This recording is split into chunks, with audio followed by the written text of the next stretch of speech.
What's going on, my about to lose control, motherfuckers? That fucking line better move, Lou. Like, I'll give you 2 seconds on the line. It has nothing to do with DD, has nothing to do with anybody says, has nothing to do with anybody tweets, has nothing to do with anything.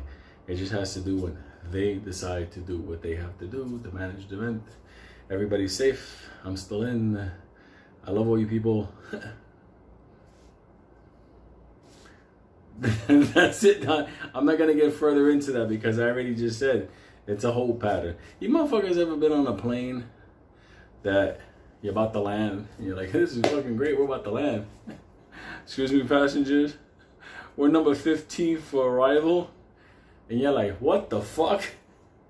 And you're spinning around that fucking airport, fucking seeing everybody on there going, hello, you motherfuckers. By the time you get to the airport, the luggage machine ain't working. Some sketchy motherfuckers are walking around, and the only fucking rent-a-car that's outside is a Yugo. So that's all it is now. It's just a wait. You guys should be looking more at the banking and financial situations around the world. Bank apocalypse. So I always said somebody's cashing up, and it's not you. So that's where it's at.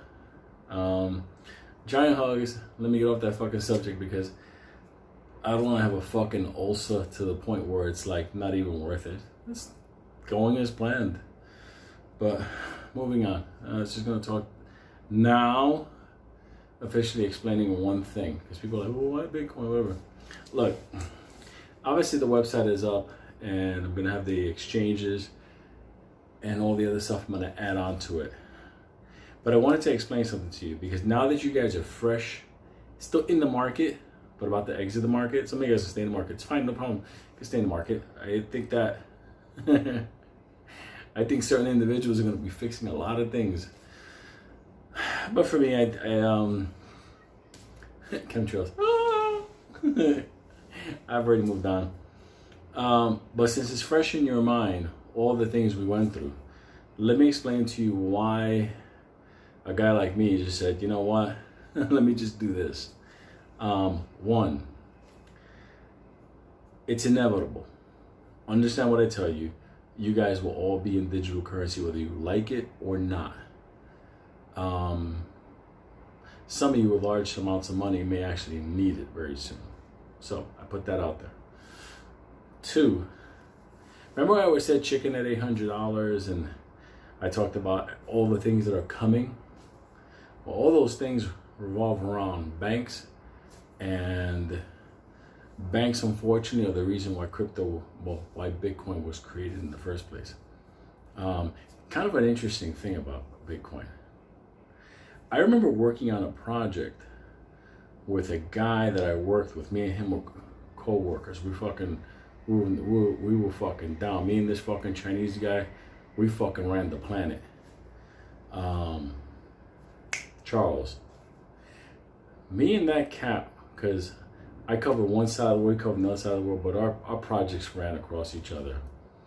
And I remember we did a project for Bank of Japan. Some of the issues that they had was keeping records straight. You know, ledgers, books. You guys understand where I'm going with this, right? As far as like being able to know how much, what's there, what account, the whole thing. Okay?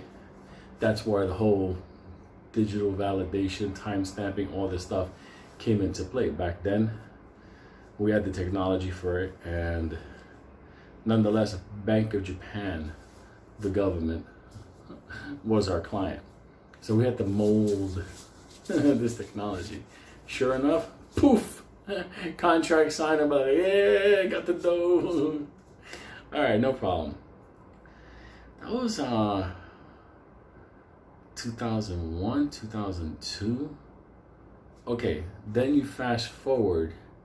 That tech was living in Japan now, at the largest financial institution in all of Japan, in Tokyo, Bank of Japan. In 2008, the Satoshi White Paper is basically a document explaining the need for Bitcoin. Basically, everything Bitcoin and Bitcoin was launched. I don't know. It's a little bit too fucking coincidental. But relax. I'm not tired with no fucking Satoshi or anything like that. My people in the government, I got nothing to do with that. But nonetheless, though, we brought that technology over to Bank of Japan. What those robot-loving motherfuckers did with it, who knows? But nonetheless, in 2008, as the bank financial meltdowns were happening, keeping track of all this wildness that happened was impossible with the current system that was in place. Then came Bitcoin.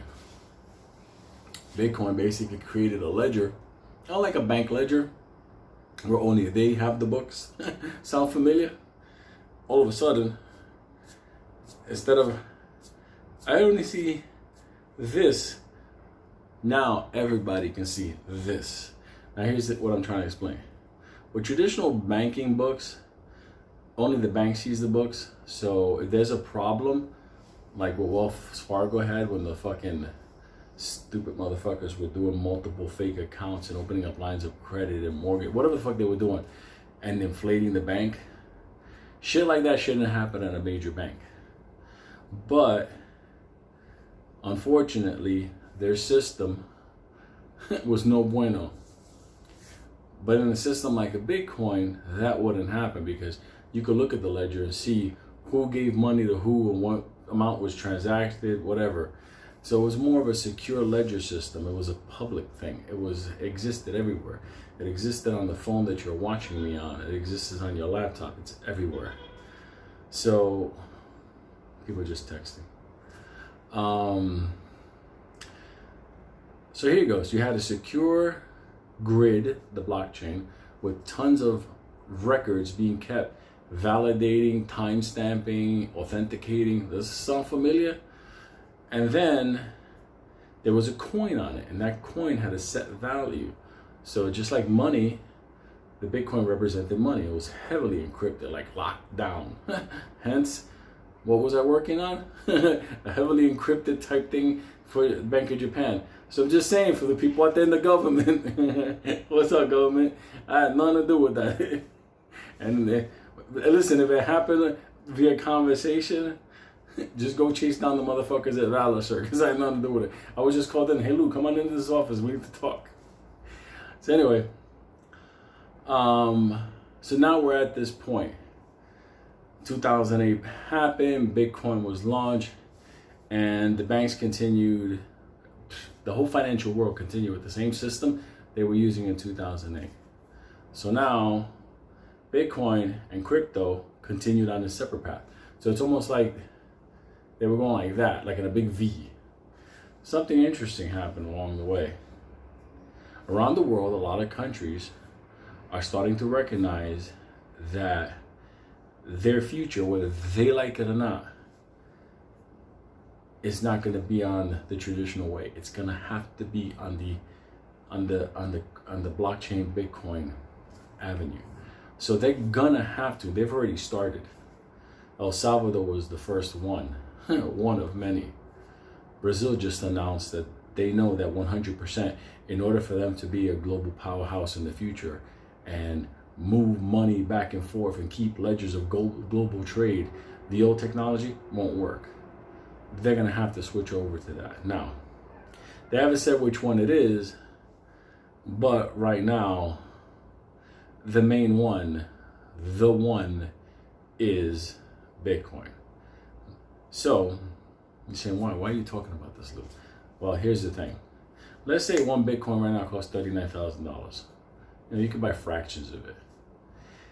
As countries start adopting that blockchain and that coin, the value of that coin is going to go larger. See, most people think about, oh, but I don't like Bitcoin. I don't take Bitcoin. It doesn't matter.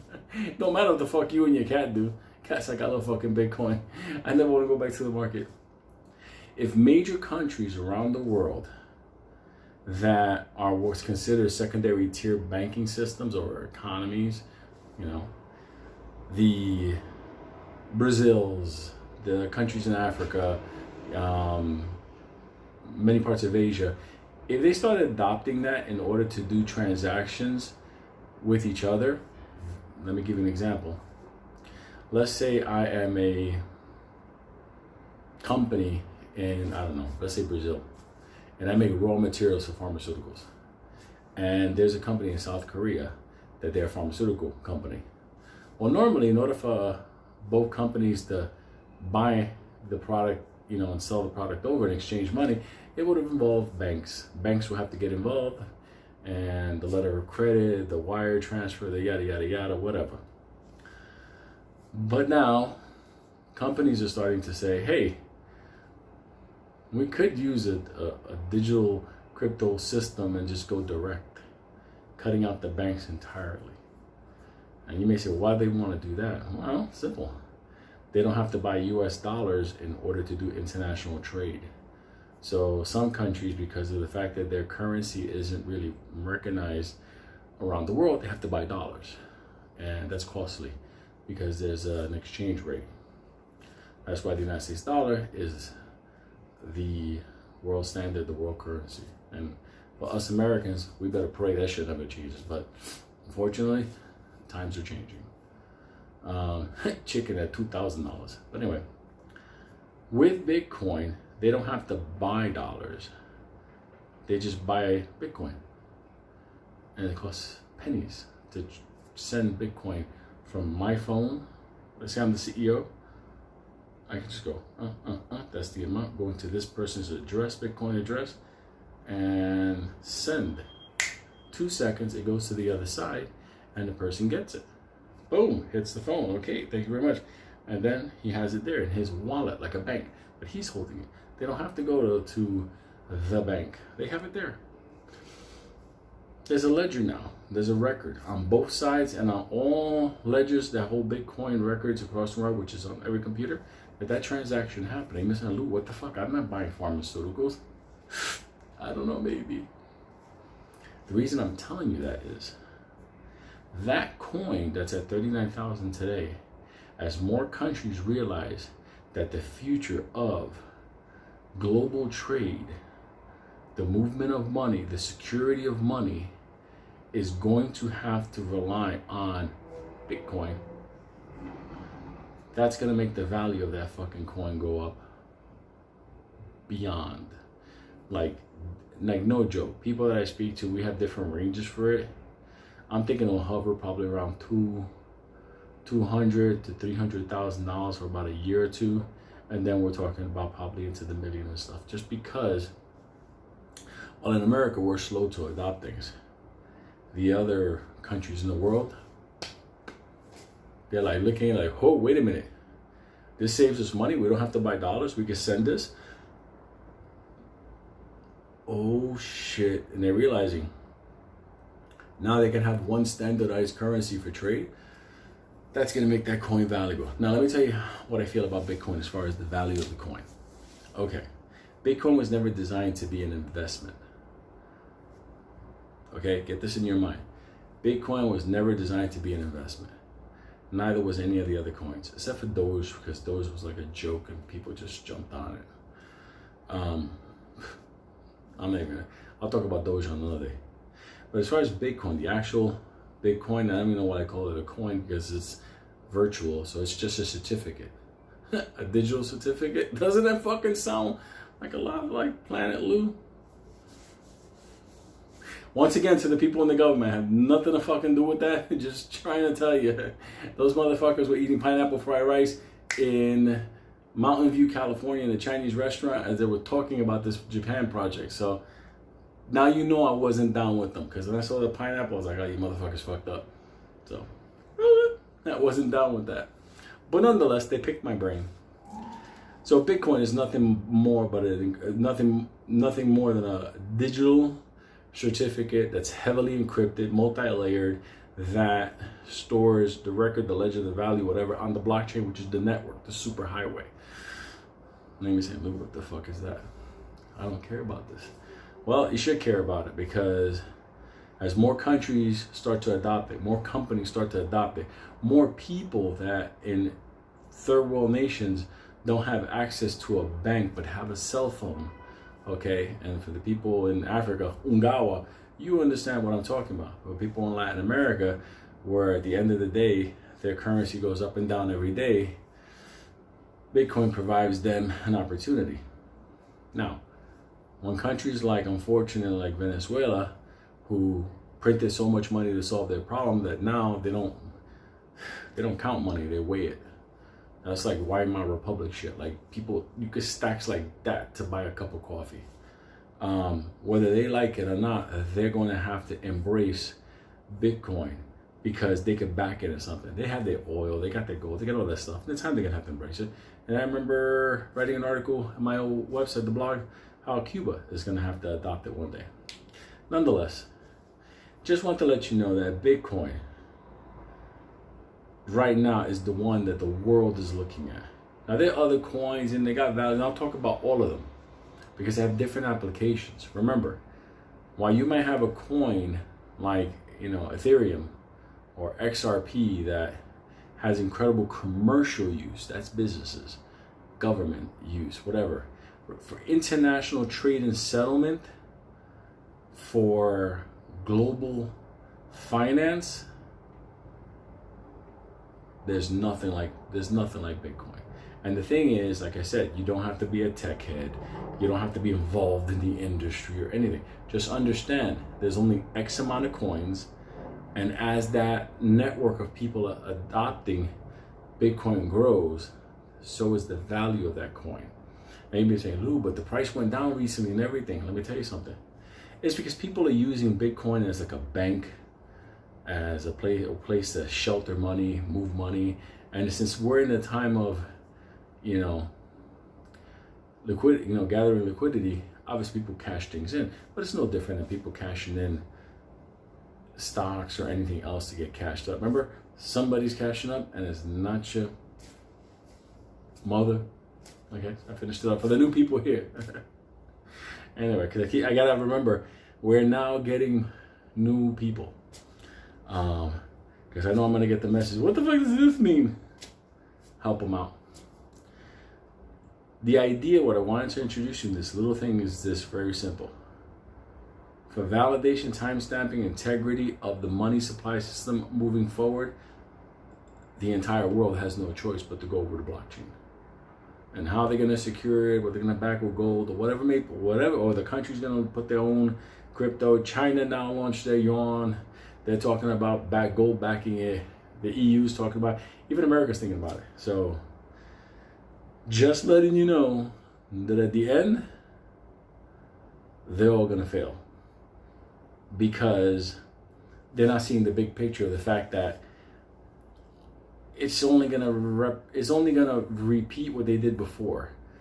Countries are still gonna try to find a way to move money from border to border, and whether they honor one currency, one digital currency or not, what's gonna happen is they're gonna go, fine, no problem. Use your digital yuan to buy Bitcoin, send me Bitcoin, and when I'm in Brazil, oh look, it's transferred over. Now I can transfer it into digital reals. At the end, Bitcoin is going to be the connectivity for the world for international trade and finance. It's going to be it. So if you're there and sending money there, guess what? It's going to be Bitcoin. And Western Union in the future, poof, Western Union is gone. Ain't nobody going to be going there. Nobody. So that's just how it goes. Why are you going to go to Western Union and pick up money when you could just go to your phone? Oh, Julio sent me money. So just wanted to talk about that. Now you understand what Bitcoin is. And that's it. It's a real simple thing. So it's an explanation of what Bitcoin is, but now I kind of gave you an understanding. It's a way of moving money securely with a record, and you can't do some nefarious things with it, as you motherfuckers just learned. And by the way, the great thing about Bitcoin, when you move the money, let's say you get it and you have the Bitcoin, guess who stores it? You do. I do. We have it there. We have access to it 7 days a week, 24 hours a day. We don't gotta wait for other parties. So I think that you guys are starting to get an idea. I hope you are. Let me know if this was a good explanation, because I try to bring everything down. Like, look, what does that mean? Simple. In the future, you're gonna have the bank in your pocket on this phone. It's gonna be encrypted. Nobody can fuck with it. And if you need money, it's there. You don't gotta go to the bank. What do you mean you can't give me back my money? Melania, see what I'm doing? I'm trying to teach everybody. I'm gonna be coming back slowly but surely, and we'll have some live sessions and questions and everything, okay? But no super chat. You know how I roll. Mad cow.